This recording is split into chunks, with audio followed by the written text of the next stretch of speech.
মুলান ফিসফিস করে ইয়েনকে বলল, ভাই ফ্যামিলি ট্যুর বলে কথা, এখন আসল মজা শুরু হবে।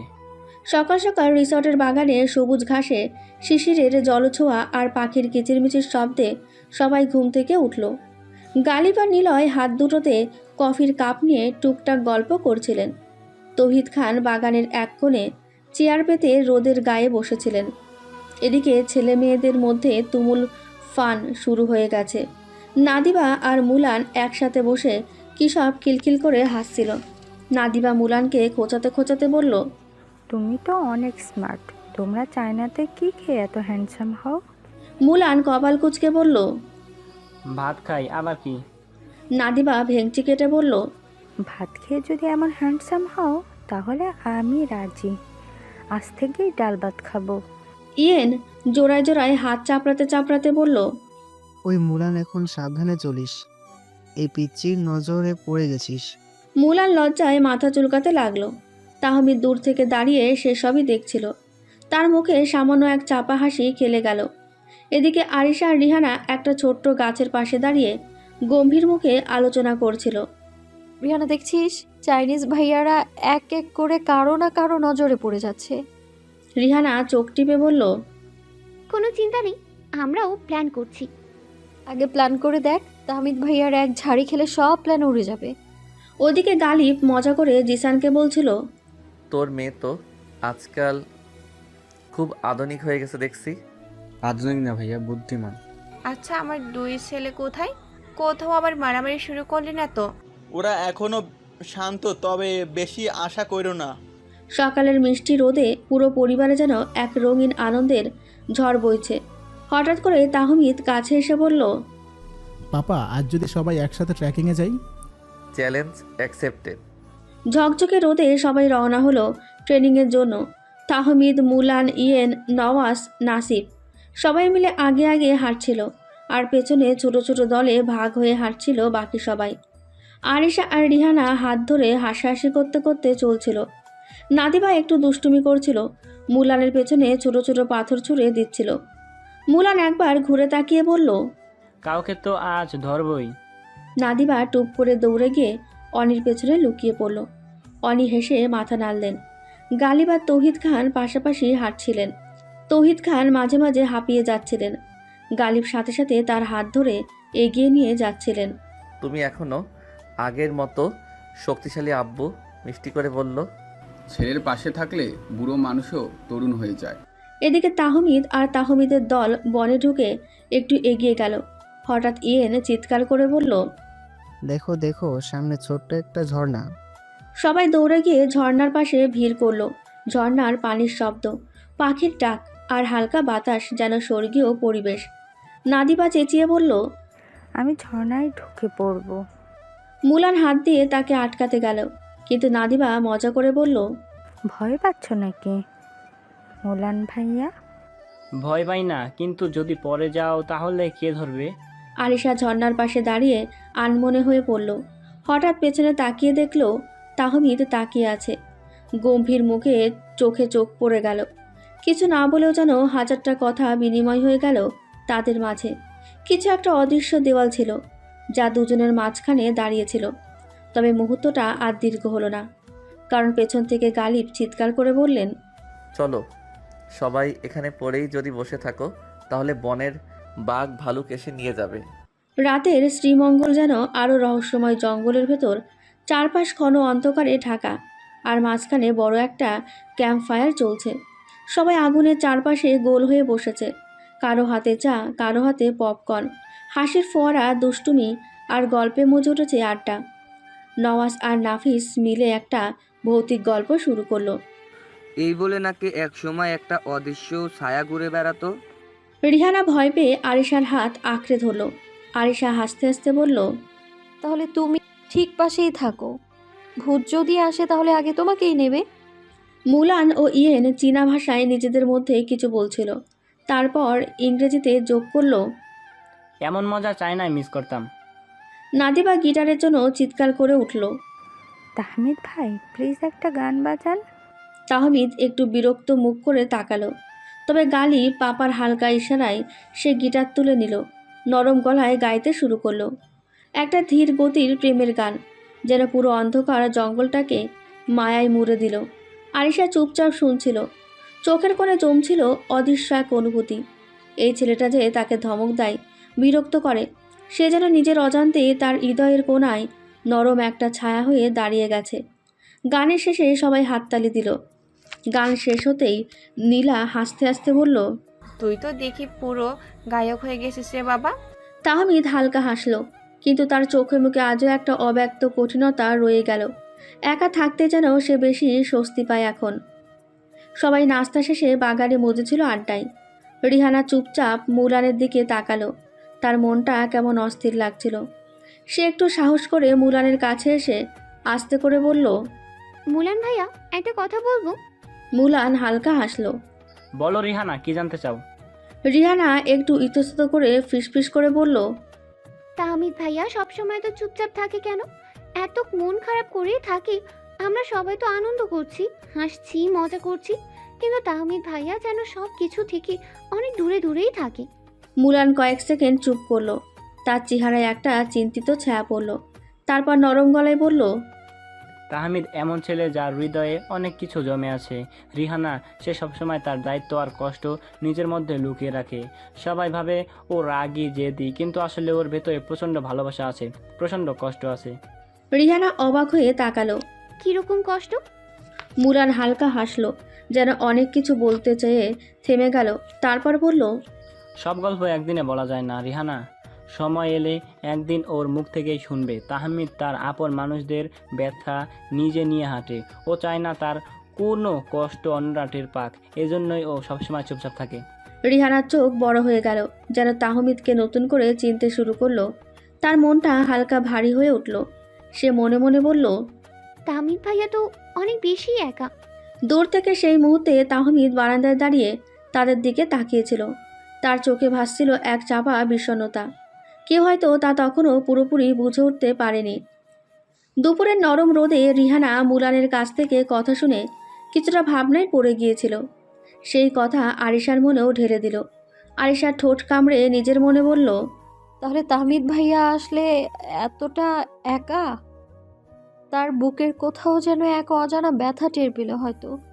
এক ঝলকে কারো নিঃশব্দ কষ্টের অংশীদার হতে ইচ্ছে করছে।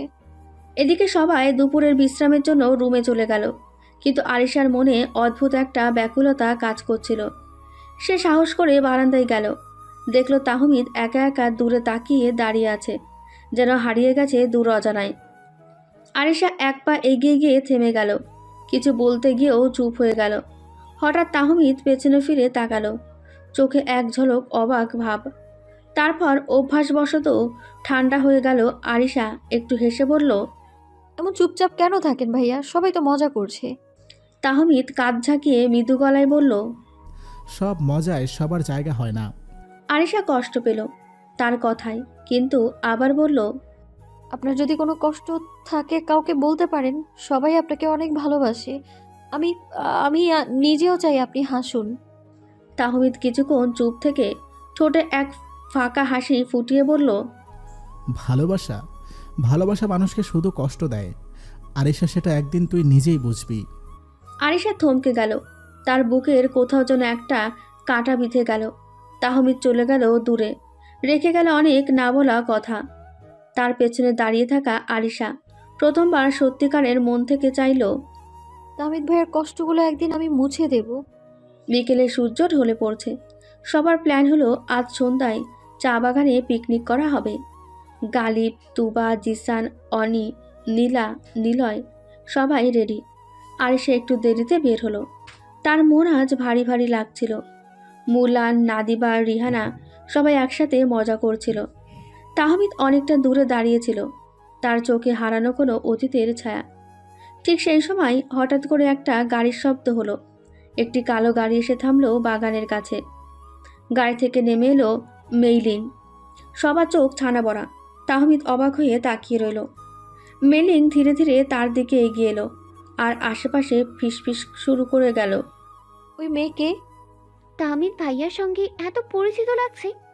মেইলিং সরাসরি তাহমিদের সামনে এসে দাঁড়ালো। তার চোখে জল টলমল করছিল। সে হালকা কাপা গলায় বলল, তুমি কি আমায় সত্যিই ভুলে গেছো তেজ? পুরো পরিবেশ থমকে গেল।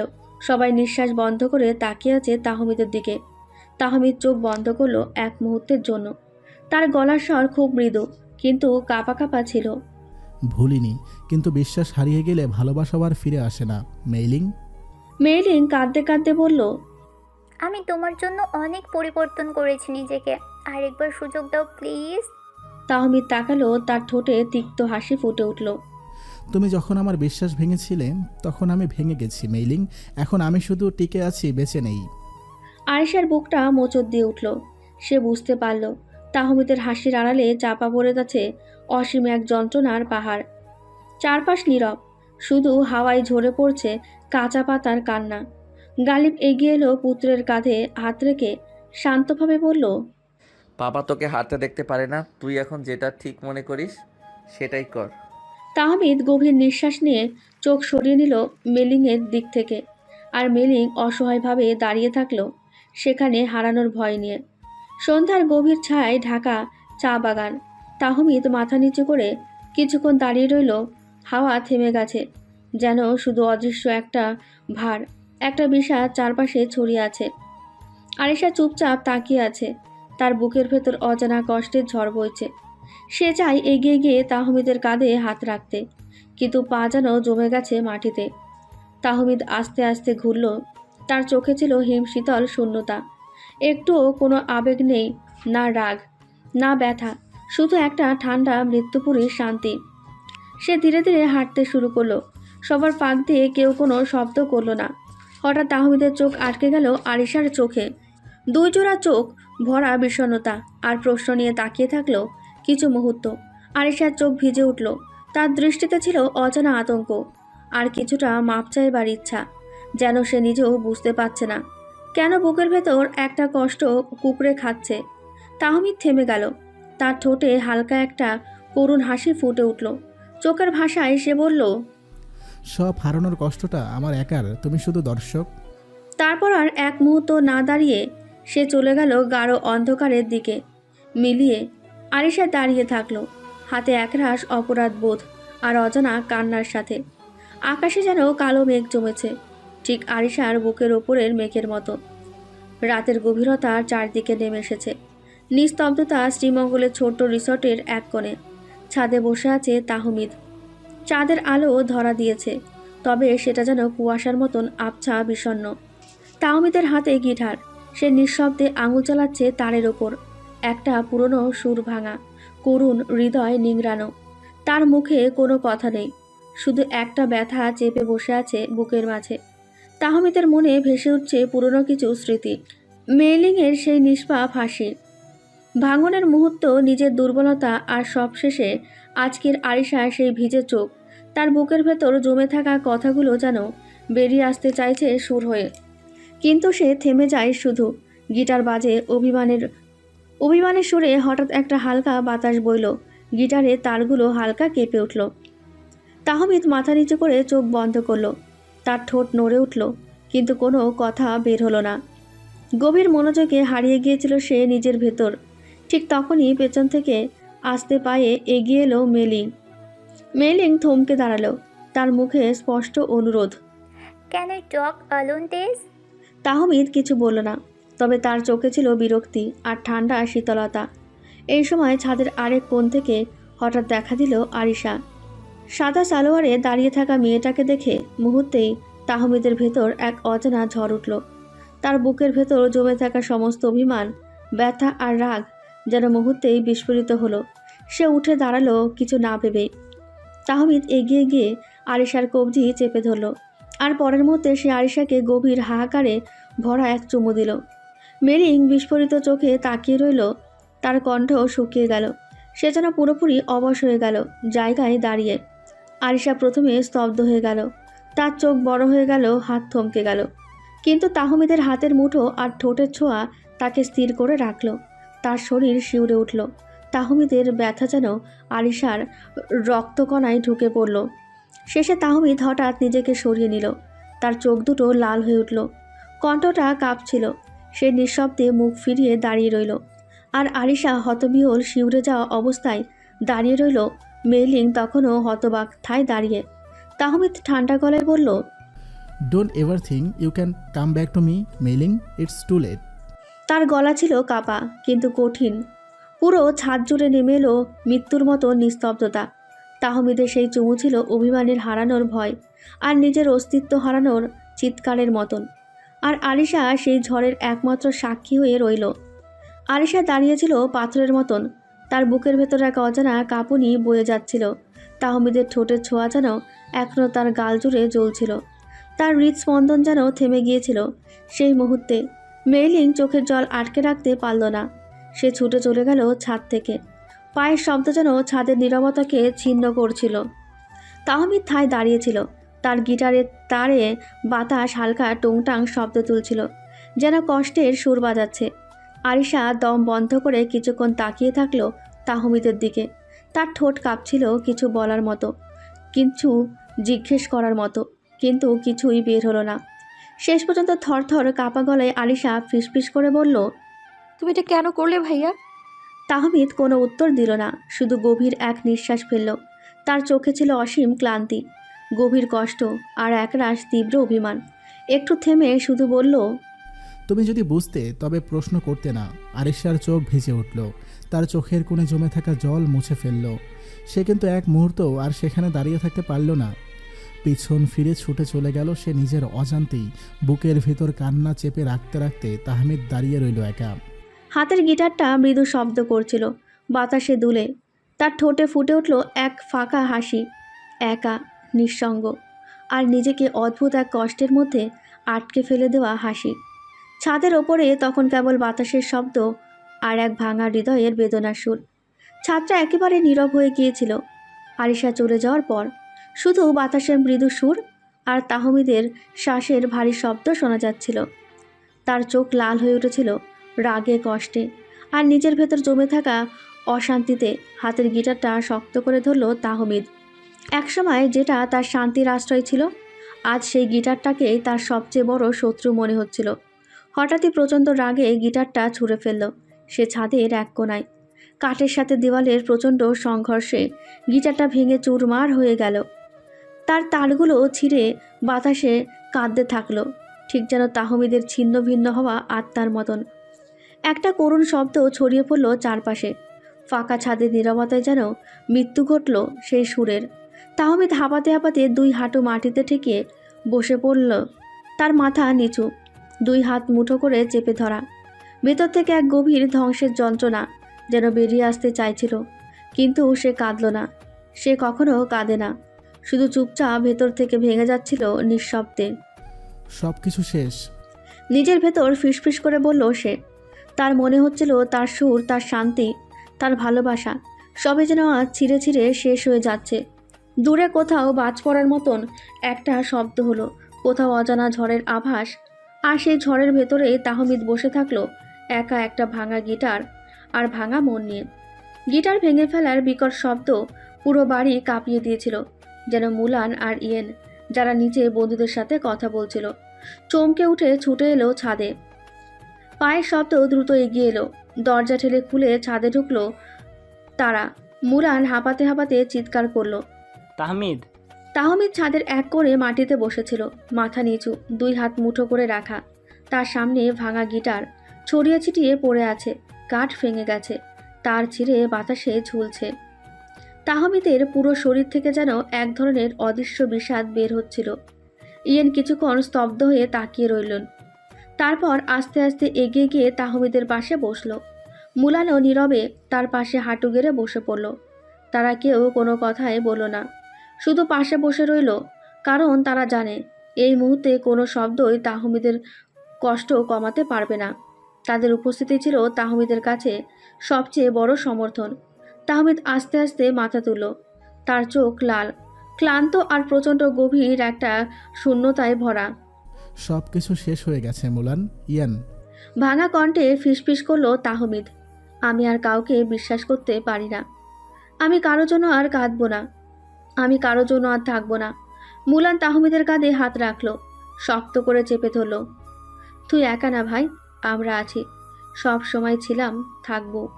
ইয়েনও মাথা ঝাঁকিয়ে বলল, চাইলে তোর সাথে পুরো দুনিয়া বিরুদ্ধে দাঁড়িয়ে যাব, কিন্তু তোকে ভেঙে পড়তে দিব না। ছাদের আকাশের নিচে বাতাসে মিশে গেল তাদের নীরব প্রতিজ্ঞা। আর ভেঙে যাওয়া গিটারের তারের মাঝখানে জন্ম নিল এক নতুন ভ্রাতৃত্বের সুর, নীরব কিন্তু অদম্য। ছাদের এক কোণে বসে থাকা তাহমিদ, মুলান আর ইয়েনের নীরব সঙ্গ, এই দৃশ্যটা নিচ থেকে চুপচাপ দাঁড়িয়ে দেখছিল আরিশা। তার গায়ের ওড়নাটা বাতাসে দুলছিল, কিন্তু সে এক চুলও নড়ছিল না। চোখ আটকে ছিল শুধু তাহমিদের বিধ্বস্ত চেহারায়, তাহমিদের কণ্ঠের ভাঙা আওয়াজ। সব কিছু শেষ হয়ে গেছে। এই কথা শুনে যেন বুকের ভেতর কোনো অজানা যন্ত্রণা ছড়িয়ে গেল আরিশার। তার চোখের কোণে এক ফোঁটা জল জমল, চোখের পাতা কাঁপল, আরেক ফোঁটা ঝরে পড়ল। কেউ দেখল না, কেউ জানল না আরিশার কাঁপা ঠোঁট আর অশ্রুসিক্ত চোখের কথা। সে খুব আস্তে নিঃশব্দে পেছনে ফিরে হাঁটা দিল, পা যেন হাঁটছিল। মন পড়ে রইল ছাদের কোনায় গিটার ভাঙা ছেলেটার কাছে, মনের গভীরে একটা চাপা কান্না নিয়ে, একটা অনুতপ্ত দুঃখ নিয়ে। আরিশা নিজেকেই প্রশ্ন করল, আমি কেন তার পাশে দাঁড়াতে পারলাম না? তাহমিদের ভাঙা হৃদয়ের ব্যথা যেন নিজের বুকেও ছড়িয়ে নিল আরিশা। কেউ কিছু জানল না, কেউ কিছু বুঝতো না, শুধু বাতাস সাক্ষী থাকলো। রাতের স্তব্ধতায় হাঁটতে হাঁটতে নিজের ঘরে ফিরল আরিশা। দরজা বন্ধ করে দেওয়ার সাথে সাথে সে ধপ করে বিছানায় বসে পড়ল। চোখ থেকে জল গড়িয়ে পড়ছিল, কিন্তু সে মুছছিল না, এমনকি চোখের পানি লুকানোরও চেষ্টা করছিল না। নিজেকে শক্ত করে সে মনে মনে বলল, আমি চুপ করে থাকবো না। আমি তাহমিদ ভাইয়ার এই কষ্টের ভাগিদার হব। ও যতই আমাকে তাড়াক না কেন, আমি ওর পাশে থাকবো। আরিশার বুকের ভেতর এক অদ্ভুত জেদ, এক অসমাপ্ত অনুভূতি। দাউ দাউ করে জ্বলছিল তাহমিদের বিষণ্ণ মুখ, ভাঙা গিটার, ফাঁকা চোখের দৃষ্টি। সবকিছু যেন আরিশার হৃদয়ে আঁকা হয়ে গেল। চোখের পানি মুছতে মুছতে সে মনে মনে কাপা গলায় প্রতিজ্ঞা করল, আমি হাসাবো তোমাকে, আমি ফিরিয়ে আনবো পুরনো তাহমিদকে। আমি লড়বো ওর জন্য, আমার জন্য, আমাদের জন্য। চাঁদের আলো জানালা গলে এসে পড়ল আরিশার মুখে। সে চোখ বন্ধ করে আরও একটা শপথ নিল, তাহমিদ খান তেজ, তুমি চাইলে তাড়িয়ে দাও আমায়, তবুও আমি তোমার ছায়া হয়েই তোমার পাশে থাকবো। রাতের গভীরে নীরবতার মাঝে ছোট্ট একটা মেয়ে নিজের মনে তৈরি করলো এক বিশাল যুদ্ধের মানসিকতা, যেখানে হার মানা মানেই প্রিয় মানুষকে চিরতরে হারানো। সেই রাতের বেলায় মেইলিং চলে যায়, যাওয়ার আগে মুলান আর রিয়েনকে বলে যায়, তেজকে বলিও পারলে আমাকে ক্ষমা করে দিতে। আমি বুঝতে পারিনি আমার দূরে যাওয়া তাকে এতটা কষ্ট দিবে, এতটা একা করে দিবে। আমি আমার ভুল বুঝতে পেরেই তার কাছে ফেরত এসেছিলাম, কিন্তু আমার মনে হয় তেজ তার মনের শান্তিকে খুঁজে পেয়েছে। এখানে আমার আর দরকার নেই। এই ঢঙ্গি মেয়ে কি বলে গেল, আমি তো কিছুই বুঝলাম না। হয়তোবা নতুন কিছু অপেক্ষা করছে আমাদের জন্য।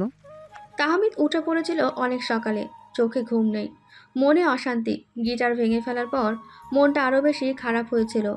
ও ভাবছিল একা কোথাও চলে যাবে, কারোর সাথে কথা বলবে না।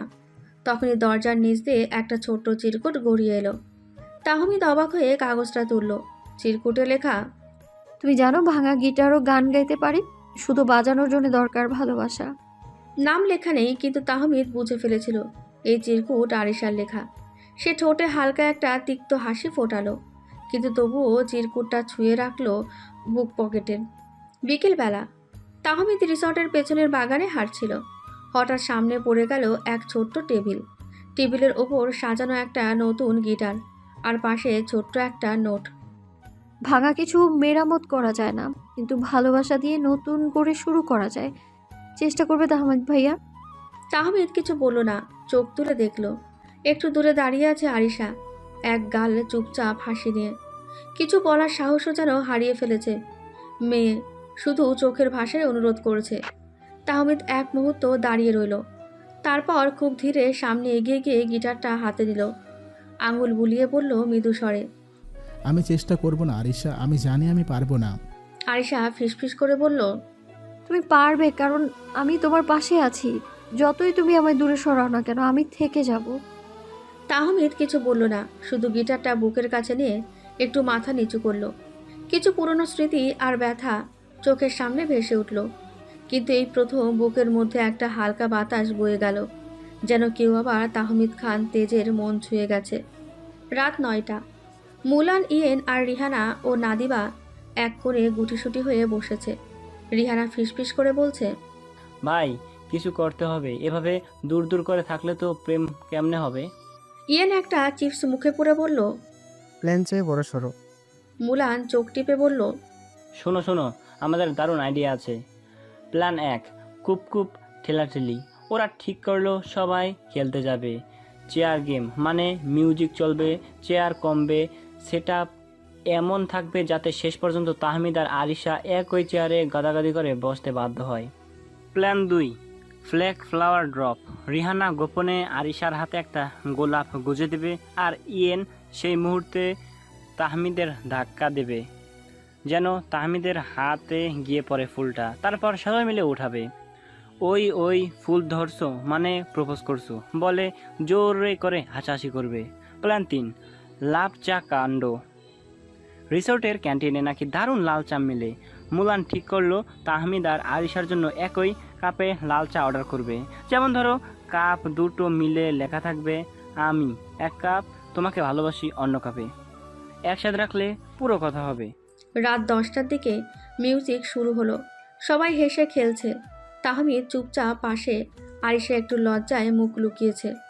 রিয়ানা, মুলান আর ইয়েন, নাবিদা, নোয়াজ, নাফিস আড়ালে দাঁড়িয়ে স্নিকের মতো ফিস ফিস করছে। ইস রে, আজ কিছু একটা হবেই। বড় হলরুমটা আলোয় ঝলমল করছে। সবাই মিলে চেয়ার গেমের জন্য গোল করে চেয়ার সাজানো হয়েছে। মিউজিক বাজছে, লালা। রুহানা খ্যাক খ্যাক করে হাসছে। মুলান আর ইয়েন লুকিয়ে ইশারা করছে। আরিশা কাঁপা কাঁপা গলায় বলছে, আমি খেলবো না ভাই, বসে থাকবো। রিহানা দিল তখন ধমক, চুপ, প্রেমিকাদের জন্য আলাদা নিয়ম নাই, গেম শুরু। সবাই চেয়ার ঘিরে ঘুরছে, হাসছে, নাচছে। তাহমিদ চোখ নামিয়ে মাটির দিকে তাকিয়ে হাঁটছে। আরিশা হাতের আঙুল মোচড়াতে মোচড়াতে হাঁটছে। হঠাৎ মিউজিক বন্ধ। সবাই চেয়ারে বসে পড়ল, শুধু দুইজন দাঁড়িয়ে, তাহমিদ আর আরিশা। হাসির রোল উঠল। ওই একসাথে বসতে হবে। তাহমিদ রাগি চোখে তাকালো। আরিশা তো ভয়ে একদম বরফ। কেউ না বসলে গেম থেকে বাদ, রুলস। মুলান চিৎকার দিল, তাড়াতাড়ি বসার সময় নাই। তাহমিদ দাঁতে দাঁত চেপে এসে আরিশাকে চাপড়ে ধরে চেয়ারে বসিয়ে দিল, আর নিজে অর্ধেক জায়গায় হেলান দিয়ে বসলো। চেয়ার বেচারা করাত করে শব্দ করলো। রিহানা ফিসফিস করলো, চেয়ার ভাঙলো মানে প্রেম পাক্কা। খেলা শেষে সবাই হেসে লুটোপুটি। তাহমিদ উঠে দাঁড়ালো, কাপড় ঝাড়তে ঝাড়তে বলল, কিডস, গেম অফ। আরিশা তো ততক্ষণে টকটকে লাল হয়ে গেছে। পেছনে দাঁড়িয়ে মুলান, ইয়েন, রুহানা চুপচাপ হাই ফাইভ করছে। রাতের খাবারের সময় রিহানা লুকিয়ে তাহমিদের প্লেটে একটা ছোট্ট কার্ড রাখলো। তাতে লেখা, চেয়ার ভাগ করা মানে জীবন ভাগ করার শুরু, বুঝেছ? তাহমিদ কার্ড দেখে চোখ পাকালো আর ইগনোর করে হেঁটে গেল, কিন্তু মুখের কোণে মুচকি হাসি। সবার চোখে ধরা পড়ল না, শুধু আরিশা দেখল। পরের দিন দুপুর 3টে, রিসোর্টের লন। মুলান, ইয়েন, রুহানা, নাদিবা সবাই মিলে একসাথে গোল হয়ে বসে আছে।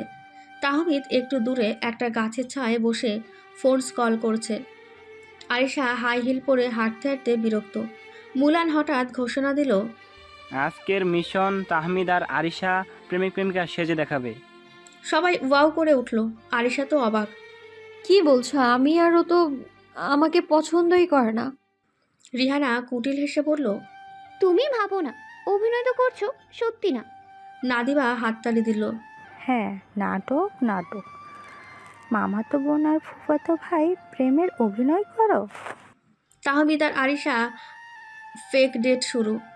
জোর করে দুজনকে একসাথে দাঁড় করানো হলো। মুলান আর ইয়েন ভিডিও করতে রেডি। রিহানা রুলস দিল, 1, একে অপরের চোখে তাকিয়ে মিষ্টি হাসতে হবে। 2, একবার হাত ধরতে হবে। 3, শেষে ছোট্ট একটা আই লাইক ইউ বলতে হবে। আরিশা তো দাঁড়িয়ে কম্পন করছে। তাহমিদ ঠান্ডা গলায় বলল, ওভার ড্রামা লাগলে আমি কিন্তু চলে যাব। মুলান হাত তুলে বলল, না না ভাই, নাটক করো, নাইলে পানিশমেন্ট আছে। আরিশা কাঁপা গলায় বলল, তুমি খুব ভালো। তাহমিদ তার দিকে তাকিয়ে ঠান্ডা গলায় বলল, আমার অসহ্য লাগে। সবাই হাসতে হাসতে গড়িয়ে পড়ল। হাত ধরার সময় দুজনেই চুপ। আরিশা হাত বাড়ালো, কিন্তু তাহমিদ মুখ ফিরিয়ে বলল, এটা অভিনয়, মনে রেখো। তারপর মুচকি হাসি দিয়ে এক মুহূর্তের জন্য হাত ধরল। কিন্তু সবাই ছবি তোলার আগেই ছেড়ে দিল। শেষ মিশন আই লাইক ইউ বলা। আরিশা ভয়ে জমে গেছে। তাহমিদ ঠান্ডা গলায় বলল, তুমি না বললে আমি যাই। আরিশা মিটিমিটি হাসি দিয়ে বলল,